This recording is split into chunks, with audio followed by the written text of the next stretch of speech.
Assalamu alaikum. Aujourd'hui, on doit continuer le chapitre des hydrocarbures. On doit parler en ce qui concerne les alcènes. Comme objectif, on doit étudier dans ce vidéo, on doit reconnaître les alcènes, nommer les alcènes d'après les règles de l'UICPA, distinguer entre les isomères de position et les isomères de squelette et distinguer entre les isomères des alcènes, les stéréoisomères des alcènes, Z6 et E trans.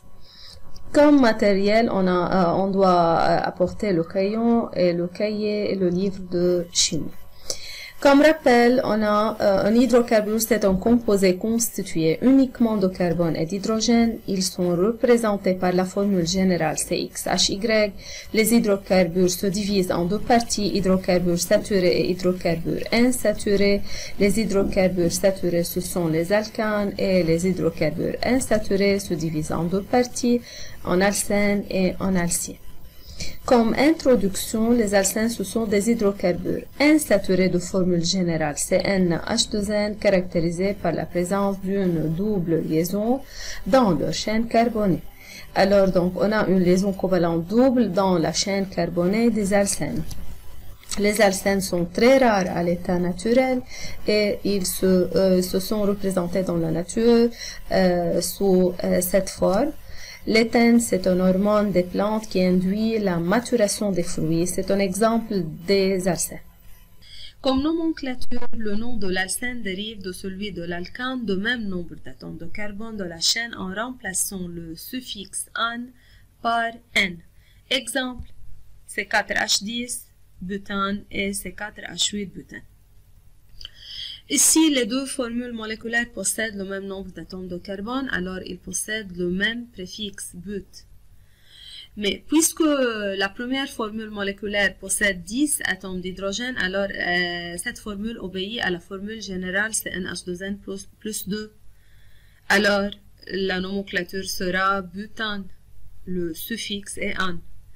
Et puisque la deuxième formule moléculaire obéit à la formule générale CnH2n 4 fois 2 est égal à 8, alors donc c'est un alcène, donc la nomenclature sera butène, alors le suffixe est N. Et on doit étudier le tableau suivant. La formule semi-développée de l'éthène, par exemple, tout d'abord, on doit écrire les deux atomes de carbone et on doit mettre la liaison covalente double entre ces deux atomes de carbone. Puis, on doit partager les atomes d'hydrogène entre ces deux atomes de carbone. Mais il faut faire attention que chaque atome de carbone a besoin de 4 liaisons pour devenir stable. Alors, ici, le premier atome de carbone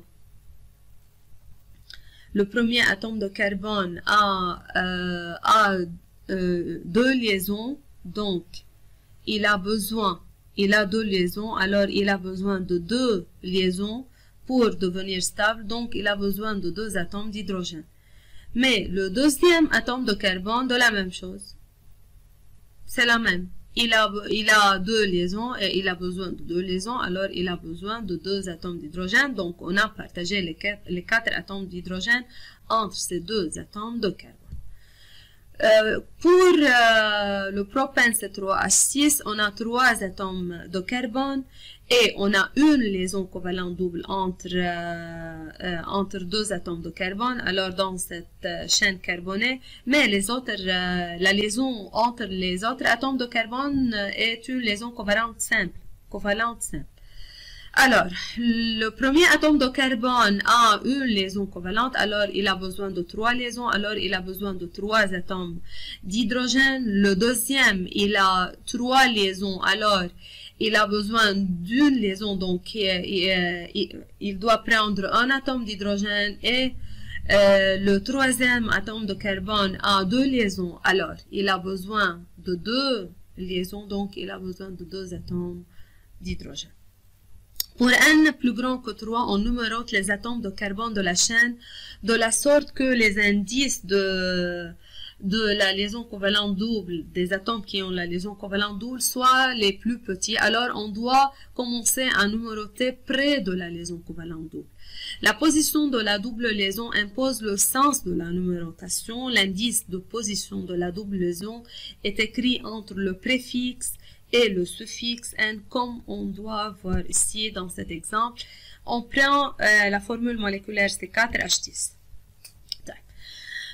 Pour la première formule semi-développée, tout d'abord, on a 4 atomes de carbone et on a une liaison covalente double, alors on a une butène. Mais on doit numéroter la chaîne près de la liaison covalente double, alors on doit commencer à numéroter la chaîne d'ici.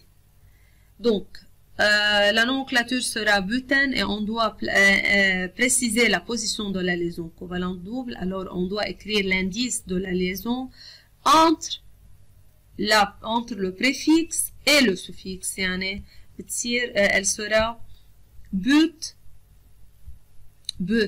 puisqu'on a 4 atomes de carbone et 1 pour la position de la liaison covalente double 1, donc qui est sur le premier atome de carbone, et 1 puisque c'est un alcène. Pour la deuxième formule semi-développée, on a encore 4 atomes de carbone et on a la liaison covalente double sur le deuxième atome de carbone. Si je commence à numéroter la chaîne d'ici, alors la liaison covalente double sera sur le deuxième atome de carbone. Et de la même chose, si je commence à numéroter de là, la double liaison sera sur le deuxième atome de carbone. Alors je peux numéroter de deux sens. Donc, la nomenclature sera butène, but 2 indique la position de la liaison covalente double qui est entre le préfixe et le suffixe, et N puisque c'est un alcène. Les alcènes à chaîne ramifiée.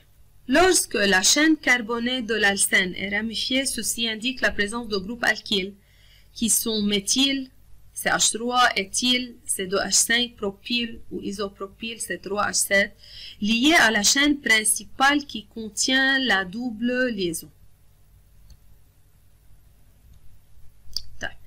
Tout d'abord, c'est quoi la chaîne principale? La chaîne principale, c'est la chaîne la plus longue de la chaîne carbonée et qui contient la liaison covalente double. Alors, si je dois prendre cette formule semi-développée, alors je dois tout d'abord choisir la chaîne principale qui contient la liaison covalente double. Alors, la chaîne principale sera 1, 2, 3, 4 ou 1, 2, 3, 4. C'est la même chose. Alors, je prends la chaîne principale, celle-ci, et je dois commencer à numéroter près de la liaison covalente double. Alors, la liaison covalente double est posée à la moitié de cette chaîne. Alors, je peux commencer à numéroter d'ici 1, 2, 3, 4 ou de là. Mais, il faut faire attention là que j'ai un groupe méthyle. Et l'indice du groupe méthyle doit prendre l'indice le plus petit. Okay. Alors, si je numérote la chaîne d'ici 1, 2, alors le groupe méthyle sera sur le deuxième atome de carbone. Mais si je numérote la chaîne de là, le méthyle sera sur le troisième atome de carbone. Alors, je ne peux pas choisir cette numérotation. Je dois choisir la numérotation où je commence d'ici. 1, 2, 3, 4. Alors, le groupe méthyle sera sur le deuxième atome de carbone. Donc, 2 méthyle. 2 correspond à la position de groupe méthyle sur l'atome de carbone de la chaîne principale. But, puisque j'ai dans la chaîne principale 4 atomes de carbone, et la position de la liaison covalente double est sur le deuxième atome de carbone, alors 2, N. Pour la deuxième chaîne carbonée. Tout d'abord, je dois prendre la chaîne principale la plus longue, alors qui contient la liaison covalente double, donc 1, 2, 3, 4, 5, ou 1, 2, 3, 4, 5. C'est la même chose. Alors, puis je dois commencer à numéroter la chaîne principale près de la liaison covalente double, donc d'ici. Et il n'y a pas de choix. ici, on a un groupe méthyle qui se trouve sur le quatrième atome de carbone. Donc, c'est 4 méthyl. Pente, puisque j'ai dans la chaîne principale 5 atomes de carbone. Pente 2, qui correspond à la liaison covalente double sur le deuxième atome de carbone, donc pente 2N. Alors, comme application, on doit écrire tous les isomères en utilisant la formule semi-développée de C5H10 et nommer chaque isomère.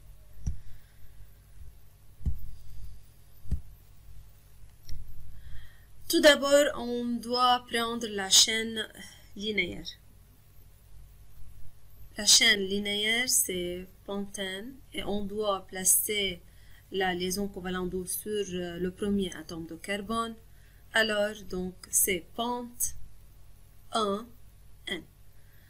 La deuxième isomère, on peut respecter la même chaîne et on change la position de la liaison covalente double. Alors, la formule semi-développée de deuxième isomère sera CH3, CH double liaison. Alors, je change la position de la liaison covalente double et il faut faire attention comment je dois partager les atomes d'hydrogène en respectant la stabilité de l'atome de carbone. Alors, donc, j'ai 5 atomes de carbone, la position de la liaison covalente double sur le deuxième atome de carbone, alors c'est pente 2N. Puis, on doit prendre les isomères à chaîne ramifiée. Alors, je prends la première chaîne linéaire, je respecte la position de la liaison covalente double et je mets un groupe méthyle. Comme ramification, je place le groupe méthyle sur le troisième atome de carbone. Alors, comme chaîne principale, j'ai 4 atomes de carbone et je dois numéroter la chaîne près de la liaison covalente double. Alors ici, donc la nomenclature sera 3 méthyle, but 1, N. Pour cette chaîne, je prends la même chaîne ici, mais je change la position de groupe méthyle. Je le mets sur le deuxième atome de carbone. Et de la même chose, je dois prendre la chaîne principale et je commence à numéroter la chaîne près de la liaison covalente double. Puis, je donne la nomenclature, le groupe méthyle sur le deuxième atome de carbone, donc 2 méthyle, but 1, N. Puis, je prends la deuxième chaîne linéaire et je mets un groupe méthyle comme ramification. Alors, en respectant la liaison covalente double entre le deuxième et la cinquième isomère, donc la ramification sera sur le deuxième atome de carbone car je dois commencer à numéroter la chaîne près de la liaison covalente double et près du groupe méthyle. Alors d'ici donc 1, 2, 3, 4, donc j'ai 2 méthyle, but 2, N. Pour nommer le composé suivant, tout d'abord on doit prendre la chaîne la plus longue qui contient la liaison covalente double. Donc la chaîne la plus longue, 1, 2, 3, 4, 5, 6, 7, 8. Ou 1, 2, 3, 4, 5, 6, 7. Alors, la chaîne la plus longue, c'est celle-ci. Et on doit commencer de numéroter la chaîne près de la liaison covalente double. Alors, d'ici. Donc, la nomenclature de cette partie de la chaîne la plus longue sera oct 2N. Donc, c'est octène puisqu'elle est formée de 8 atomes de carbone et 2 en ce qui concerne la position de la liaison covalente double qui se trouve sur le carbone numéro 2. Puis, on doit numéroter les branches selon la lettre alphabétique. Alors, on a tout d'abord un groupe éthyle, on a 2 groupes méthyle. Comme vous voyez là, on a un groupe éthyle et 2 groupes méthyle. Alors, selon la lettre alphabétique, le E est avant le méthyle. Donc, on ne tient pas compte de diméthyl, di au tri, on tient compte de M, c'est le méthyl, donc c'est éthyl et méthyl, donc c'est le E et avant le M, donc la nomenclature sera éthyl, méthyl, octe de N. Mais on doit préciser la position de ces ramifications sur la chaîne carbonée.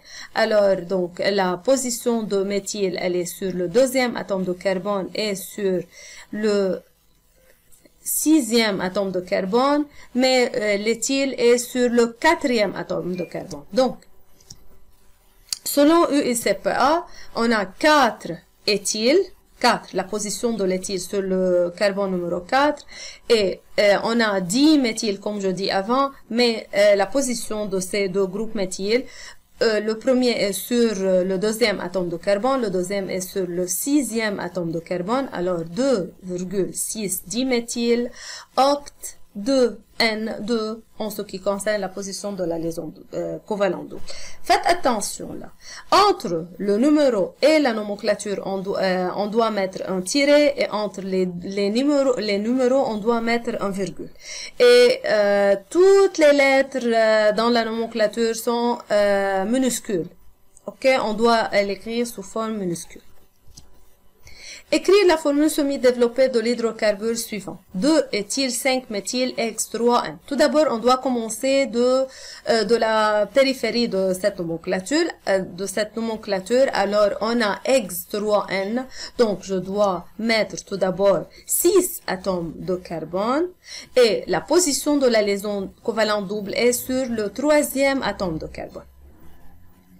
Donc, on doit mettre tout d'abord les 6 atomes de carbone et la position de la liaison covalente double est sur le troisième atome de carbone.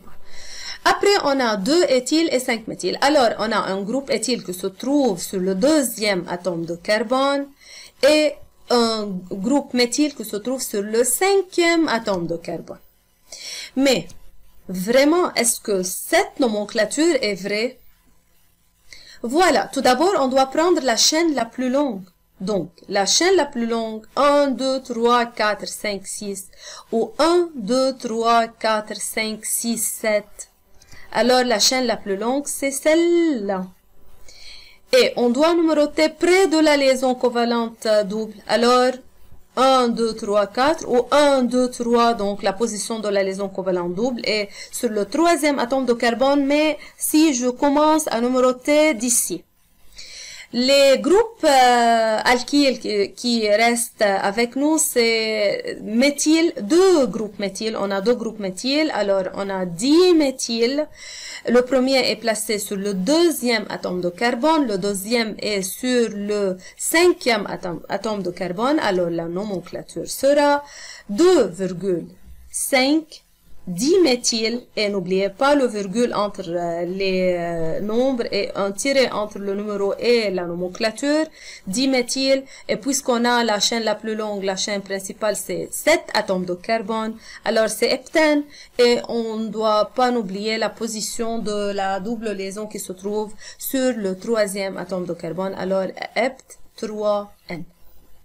Comme résumé, la formule générale d'un alcène est CnH2n caractérisée par la présence de double liaison dans la chaîne carbonée. On numérote les atomes de carbone de la chaîne de la sorte que les indices de ces doubles liaisons C soient les plus petits. La position de la double liaison impose le sens de la numérotation.